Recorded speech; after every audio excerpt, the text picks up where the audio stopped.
C'est parti pour votre dose technologique de la semaine. Bonsoir et bienvenue dans un nouvel épisode et nouvelle saison de Hightech 221. Est-ce que vous aimez offrir des cadeaux, anniversaire, Saint-Valentin, mariage? Il existe plusieurs occasions pour lesquelles nous offrons des cadeaux à nos proches. Et c'est un véritable casse-tête de trouver l'idée de cadeau qui va plaire. Cadeau s'est lancé le défi de nous dénicher les meilleures et plus originales idées de cadeaux. On a reçu Soda Mariem pour nous en parler.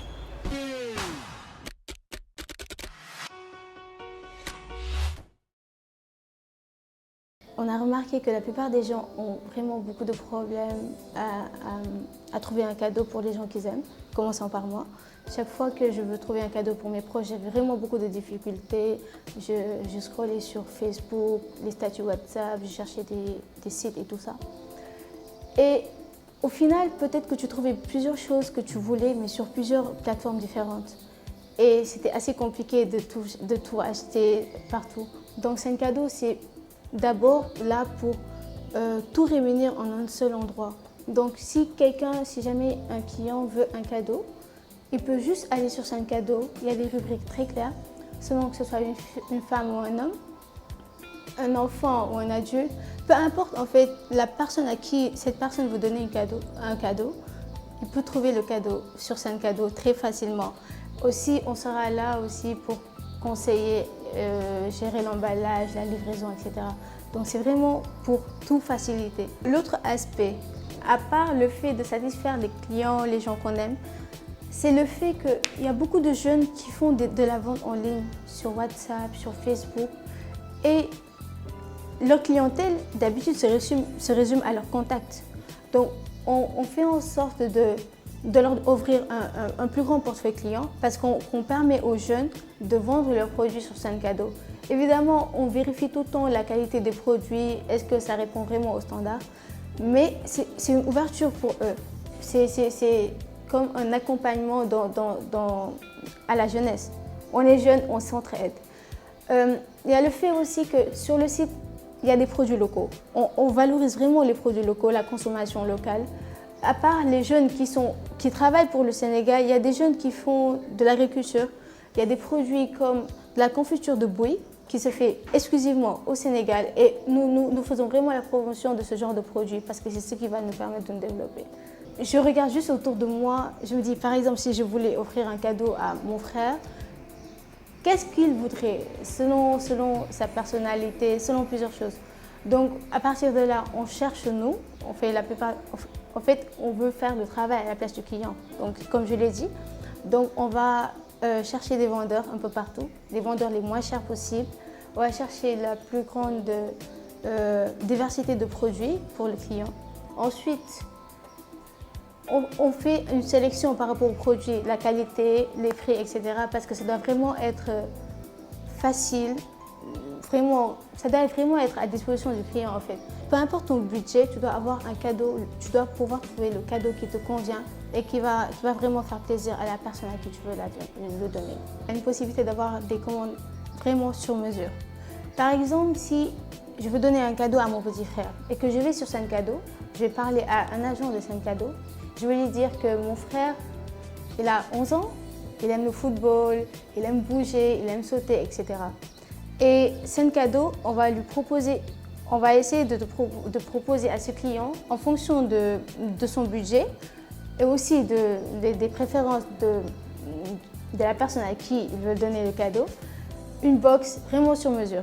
Par exemple, vu qu'il aime le football, qu'il aime bouger, je pense qu'on lui proposerait peut-être une box avec, peut-être pas une balle, mais des crampons, des protèges, un mug avec Cristiano Ronaldo, vous savez les mugs magiques là voilà, on voit Cristiano quand il y a de l'eau chaude. Voilà, l'emballage ça pourrait être un emballage right? Un emballage avec des ballons, des dessins de ballons et une petite carte, vas-y futur Sadio Mané, quelque chose comme ça. Donc je pense que si un enfant de 12 ans voit ce cadeau, il serait émerveillé parce que c'est le but. On doit vraiment émerveiller les clients et les personnes à qui ils veulent donner du bonheur. Notre livraison, elle est exclusivement pour l'instant sur Dakar. On a eu des commandes à l'international, mais c'est les clients qui gèrent la livraison. Donc par exemple, si on a eu des commandes venant de l'extérieur, on fait en sorte de leur livrer le produit à la personne qui va l'amener vers l'extérieur. On ne fait pas encore les livraisons à l'extérieur. Aussi, il y a des clients qui sont à l'extérieur mais qui veulent donner des cadeaux à des gens au Sénégal. Là, on se charge absolument de tout. On le livre jusqu'à la maison de la personne qui doit recevoir le cadeau. Disons qu'on a eu beaucoup de commandes de bijoux, de boîtes de bijoux, de montres. Ils aiment beaucoup les bijoux, les Sénégalais. Apparemment, surtout les coffrets, il y a vraiment beaucoup de coffrets, ils sont très prisés.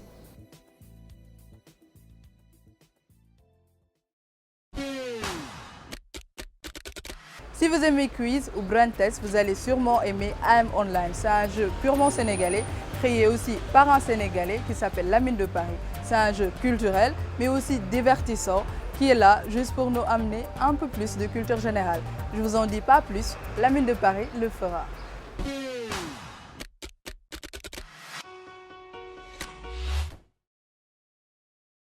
AM Online, c'est un jeu de culture générale que j'ai initié dans le contexte du coronavirus et du couvre-feu. Vu qu'à un moment donné, on s'ennuyait. Parfois, on ne savait pas trop quoi faire, surtout nous, les élèves et étudiants, puisqu'il y avait un arrêt momentané des cours. Donc, à partir de là, je me suis dit, pourquoi pas créer quelque chose d'intéressant, quelque chose qui va nous permettre d'éveiller notre sens intellectuel, qui nous permettra aussi d'allier l'utile à l'agréable, vu que la plupart du temps, nous les jeunes, à travers nos statuts, à travers les réseaux sociaux, on balance parfois des choses qui ne nous aident pas à améliorer notre sens intellectuel. Les règles du jeu AM Online, c'est que là, je pose mes questions à travers mes statuts. Maintenant, la première personne à avoir donné la bonne réponse marque le point. Deuxième règle, la première personne aussi à avoir accumulé 10 points remporte le jeu.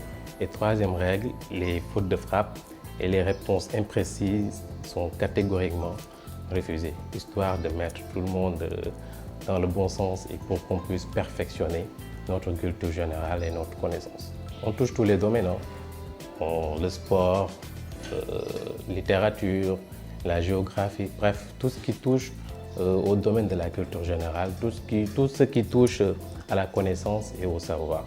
Donc sans exception, on touche tous les domaines qui nous poussent à s'améliorer. Ça se passe sur WhatsApp pour le moment et que c'est très compliqué. Parfois, ça demande une certaine concentration, mais je le fais avec une très grande passion. Surtout ça, c'est ce qui m'aide à faire les choses de la plus belle des façons. Quand je pose une question, ça demande des captures d'écran. C'est-à-dire que tu as l'obligation de montrer les réponses. Maintenant, forcément, il faut montrer la première personne qui donne la bonne réponse. Et heureusement, j'ai réussi ce pari, même si c'est un pari extrêmement difficile. Puisque, comme je le dis tout le temps, c'est un projet qui est à son début. À chaque fois, la réflexion va être poussée. On est en train de s'améliorer sur certains facteurs et qu'on est en train de s'avancer. On est en phase de créer un site internet concernant Online. Donc on essaie d'avancer pas à pas et que tout en restant sur nos valeurs, tout en essayant d'améliorer notre touche d'originalité sur tout ça. En tout cas, le jeu est en train de s'améliorer. Pour participer, c'est très simple, il suffit de nous envoyer AM Online plus votre nom au 77 765 87 09.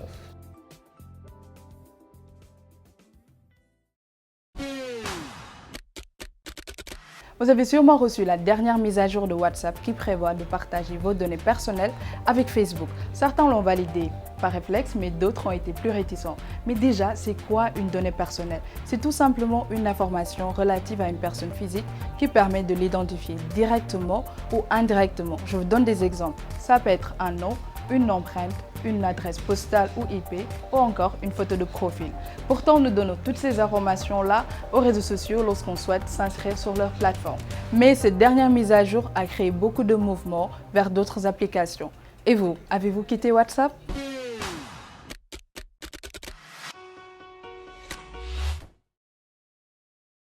Oui, il y a un certain moment que j'avais quitté WhatsApp.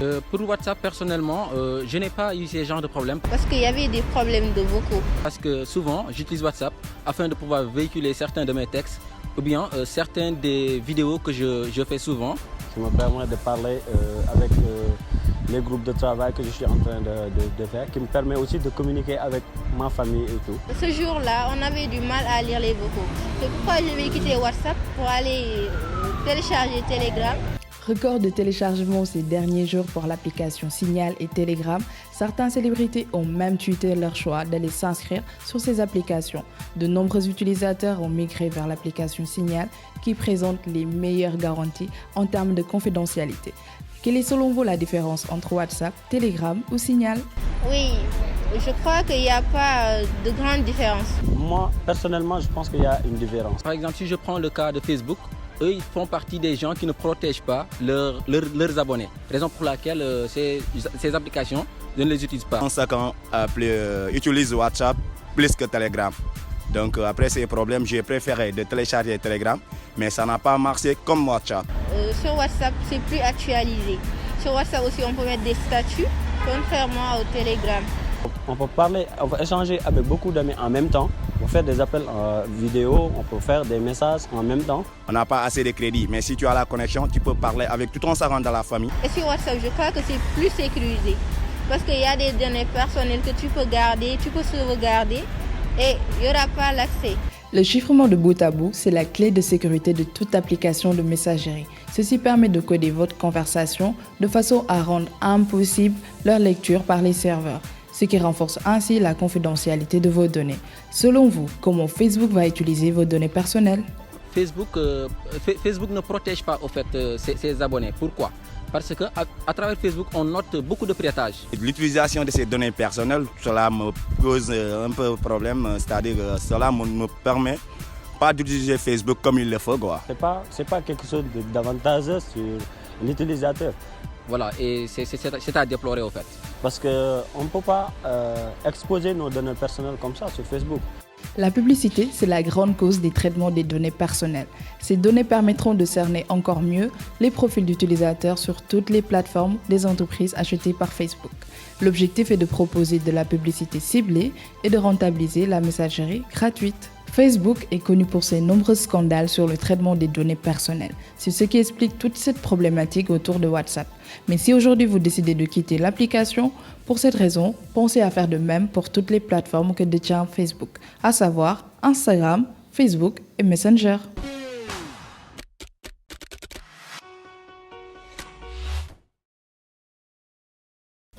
Bonjour, je suis Mariama Mohamed Ali, chef de produit à Orange Business Services.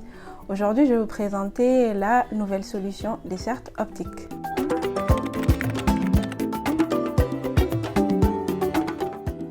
Dessert optique est une solution qui permet de faire le prolongement et le pré-câblage de tout immeuble pour permettre aux futurs locataires de pouvoir accéder facilement à la connexion Internet haut débit. Idéalement, nous vous proposons d'intégrer en amont vos chantiers pour pouvoir respecter le design de votre immeuble. Si vous êtes bailleur et promoteur immobilier qui souhaite rehausser le standing de votre immeuble en proposant à vos futurs locataires des appartements fibrés, alors la solution Dessert optique est faite pour vous.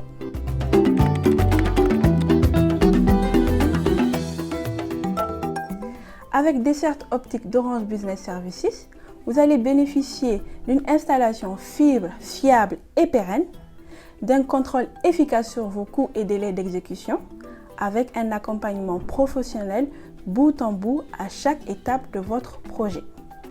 Dessert optique est un choix malin. C'est un véritable argument de vente pour vous, bailleurs et promoteurs immobiliers. Pour en savoir plus, rapprochez-vous de votre ingénieur commercial. Appelez-nous au 800 800 800 ou en un clic sur notre site web orangebusiness.sn.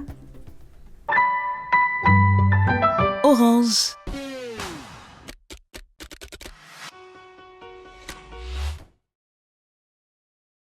Autre donnée que nous utilisons sur le web, les photos. Soit on en publie, soit on en télécharge. Mais est-ce que toutes les photos que l'on retrouve sur le web sont libres de droit?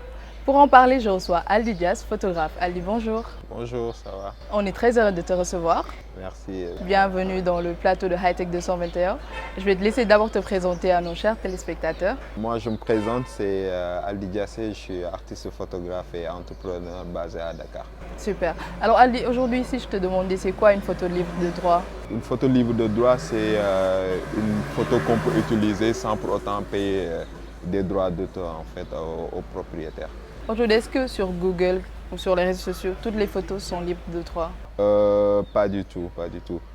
Parce qu'à la base, une photo, si le propriétaire ne dit pas que cette photo elle est Creative Commons, c'est-à-dire que les personnes peuvent l'utiliser de manière libre sans pour autant lui reverser des droits d'auteur, là tu peux l'utiliser. Mais à la base, une photo, c'est jamais libre de droit. Il faut faire des recherches pour voir à qui appartient la photo, pour lui demander des permissions ou bien lui payer les redevances. Ok. Et aujourd'hui, est-ce qu'il existe des plateformes qui sont dédiées où on peut aller télécharger Oui, gratuitement? il y en a beaucoup. Il y a des plateformes gratuites plutôt, comme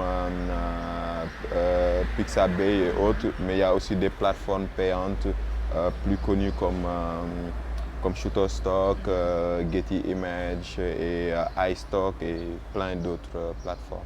Et en fait, par rapport au site que tu viens de mentionner, moi des fois j'y vais, hein, je visite certains sites, mais le problème que je trouve, et je pense que tout le monde va faire ce même constat, c'est qu'on ne trouve pas de photos qui ressemblent aux Africains qu'on peut utiliser.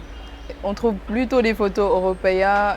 Ouais. Ça, c'est un gros problème. Par exemple, nous, quand on était dans la communication auparavant, 7 ans plus tôt, on avait beaucoup plus ce problème d'avoir des images qui nous ressemblaient.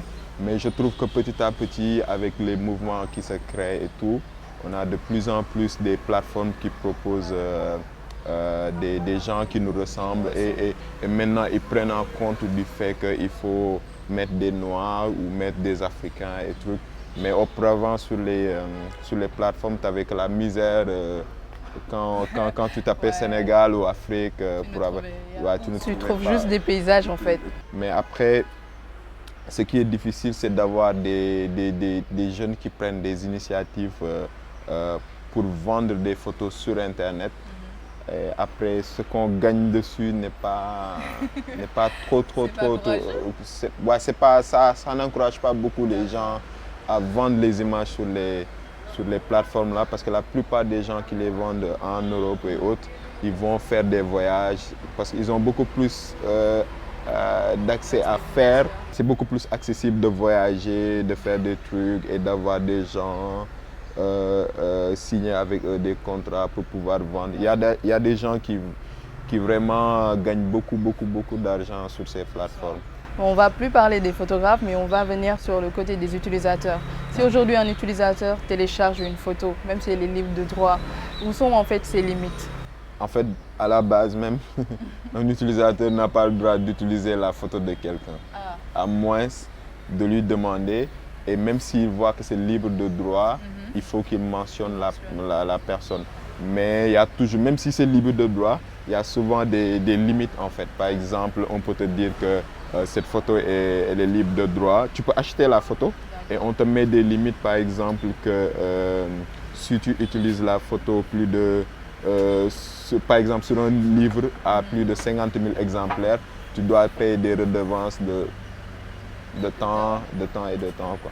Donc c'est une question souvent assez complexe. Quoi. Et même dans le domaine commercial, aujourd'hui si une personne télécharge une photo, il n'a pas le droit de l'utiliser de façon commerciale, qu'il sponsorise, qu'il l'utilise pour une publicité par exemple. Ouais, ça c'est très courant au Sénégal. Surtout. Et d'habitude tu scrolles sur ton feed Instagram ou Facebook, tu tombes automatiquement sur des photos qui peuvent t'appartenir. Après, tu es là à leur dire d'enlever et tout ça. Mais après, je me dis que c'est aux gens aussi de... Ils savent ça, mais après, les entreprises ou d'autres trucs n'ont pas trop envie souvent d'acheter des images ou bien même de contacter ces photographes pour leur payer des trucs. Mais c'est un gros problème, quoi. Et c'est bien que tu parles d'Instagram parce qu'on va un peu rentrer sur les réseaux sociaux. Parce que je pense qu'en ce moment, c'est le big problème des photographes. Certains photographes se retrouvent avec des photos qu'ils ont fait et qui ne sont pas mentionnées. Est-ce qu'aujourd'hui, les réseaux sociaux, ce n'est pas un risque? Certes, vous êtes sur les réseaux, vous montrez ce que vous faites, c'est une promotion, mais est-ce que ce n'est pas aussi un risque pour les créateurs? Pas du tout un risque, mais au moment où les gens qui se trouvent sur cette plateforme veulent utiliser la photo pour des buts commerciaux, ils doivent faire des recherches pour retrouver la source en fait. Donc ça c'est assez simple, il suffit juste de faire une capture de l'image et faire une recherche sur Google pour voir qui est l'auteur en fait. Après sur les résultats de recherche, tu auras carrément les différentes personnes qui sont mentionnées dessus, quoi. Après, question si on perd, bon, c'est difficile des fois de retrouver une photo sur une page ou que ça soit utilisé, même si c'est pas commercial et que la personne ne mentionne pas, ça fait pas plaisir, quoi. C'est toujours bien de mentionner, quoi. Ouais, on va se quitter juste avec une dernière question. Je pense que tu es tout le temps connecté, soit sur les réseaux ou même sur les sites. Est-ce que tu rencontres, je pense que tu rencontres les cookies, que ce soit sur le web surtout? Ouais. Est-ce que tu les bloques? Non, je les bloque jamais. C'est bien parce qu'aujourd'hui, en fait, on partage l'astuce de comment bloquer les bannières sur le web.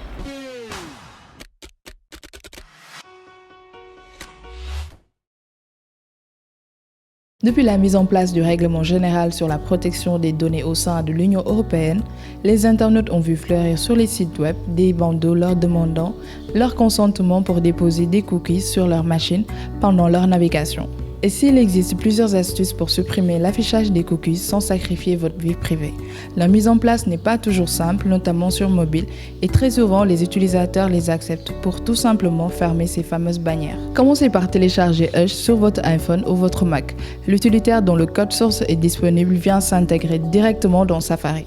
Hush n'accepte pas les cookies et ne les refuse pas non plus. L'utilitaire se charge simplement de bloquer le script permettant d'afficher le bandeau dans le navigateur. Une fois l'application installée sur iOS, rendez-vous dans les paramètres de Safari.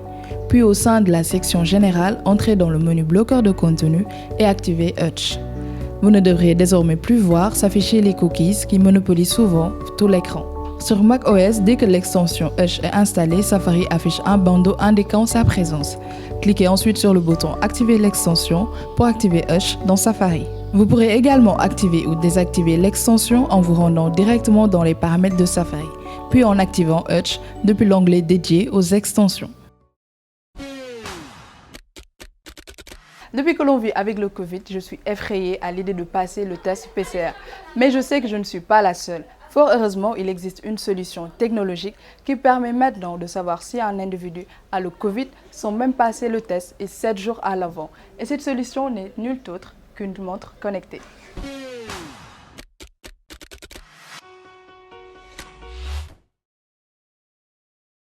Détecter qu'un individu est atteint du Covid sans le test et 7 jours avant qu'il ne présente les premiers symptômes, c'est possible grâce aux montres connectées. Certains modèles comme l'Apple Watch sont capables de prédire si un individu est positif à la Covid-19. La fréquence cardiaque est le principal indicateur utilisé par les montres connectées pour définir si une personne a le virus. Cette approche numérique apporte ainsi sa touche à la lutte mondiale anti-Covid-19. Les fils de télé ne sont pas jolis à voir dans les décos de nos salons. On les dissimule quand même comme on veut. Une entreprise vient de lancer des télévisions sans fil qui marchent à l'énergie magnétique.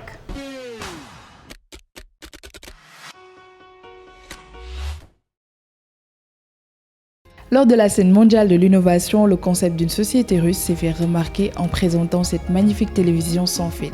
À l'arrière du téléviseur se trouve une bobine de réception, une seconde bobine d'émission est branchée au secteur, placée à environ 50 cm du téléviseur avec un éloignement maximum de plus d'1 mètre.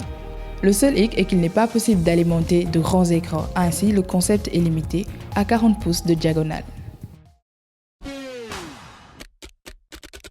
C'est tout pour votre dose technologique de la semaine. Avant de se quitter, on va juste remercier Arca Concept Store pour ce magnifique endroit qui nous a servi de lieu de tournage. On se dit à bientôt et d'ici là, profitez bien de votre ndogo. Bye!